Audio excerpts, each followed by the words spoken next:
Hello guys, तो आज हम स्टार्ट करते हैं कि हिस्ट्री क्लास 12th की हिस्ट्री इतिहास।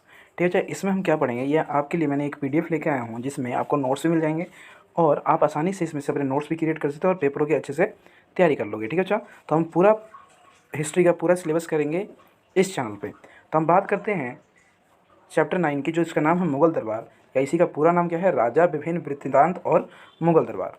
अगर बात करें ये कब की बात है, तो ये 16वीं शताब्दी से 17वीं शताब्दी की बात है। तो अगर मैं बात करूँ ये कब की बात है, तो लगभग 16वीं शताब्दी से 17वीं शताब्दी तक की बात थी। 16वीं शताब्दी का मतलब होता है 1500 और 17वीं शताब्दी का मतलब है 1600। मतलब 1500 ईसा पूर्व से 1600 ईसा पूर्व के बीच की ये बात है मुगल दरबार के बारे में। ठीक है बच्चा, इसके बाद हम आगे चलते हैं। तो मुगल्स जो वंश था उसकी स्थापना किसने करी। तो अगर हम बात करें मुगल वंश की स्थापना की, तो ये बाबर ने करी थी। और इसके वंशज कौन थे, मतलब इस वंश के अन्य शासक कौन कौन बने, तो इसके बाद बना हुमायूं। हुमायूं बच्चा 2 साल के लिए बना, उसके बाद ये हार गया था। ठीक है, उसका हारने के बाद ये दूसरे देशों में गया, उसका दोबारा आया, दोबारा इसने जीता और दोबारा से शासन स्टार्ट किया। किसके साथ जीता, ये हायर क्लासेस में, ये आगे आप पढ़ोगे। ठीक है, अच्छा हुमायूं के बारे में आगे हम बात करते हैं। अकबर, इसके बाद जो हुमायूं का बेटा था उसका नाम था अकबर।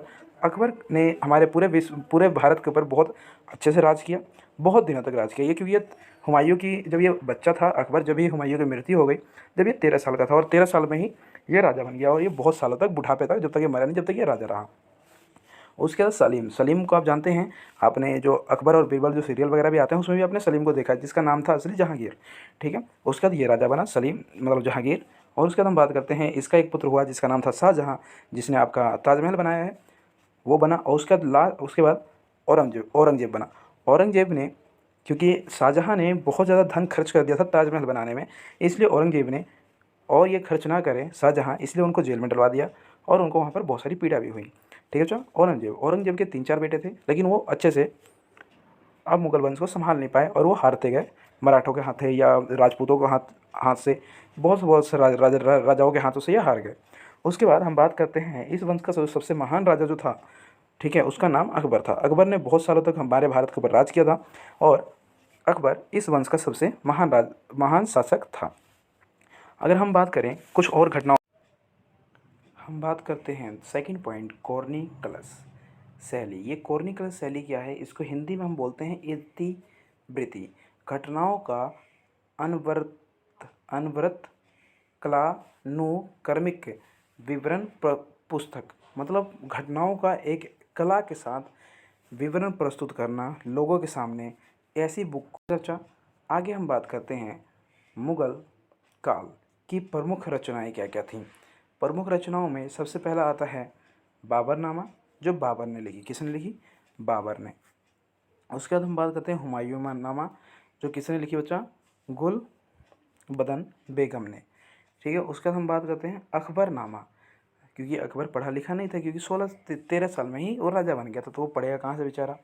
ठीक है, तो वो पढ़ा लिखा नहीं था, तो इसका इसका जो अकबरनामा जो लिखा था वो लिखा था अब्दुल फजल ने। उसके बाद है एक बादशाहनामा, ये भी अब्दुल हमीद लाहौरी ने लिखा था। ये किसने लिखा, अब्दुल हमीद लाहौरी ने। मुगल दरबारी इतिहास फारसी भाषा में लिखे गए थे। जितने भी मुगल दरबार में जितने भी इतिहास थे वो किस में लिखे गए, फारसी भाषा में, सॉरी। महाभारत का अनुवाद राजनामा, मतलब युद्ध की बुक में उर्दू को क्या कहते हैं, उर्दू या फारसी में क्या कहते हैं, राजनामा के रूप में फारसी में लिखी गई।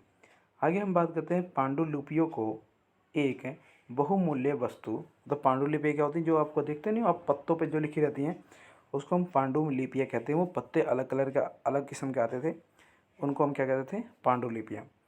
बौद्धिक संपदा और सौंदर्य के कार्य के रूप में देखा जाता था।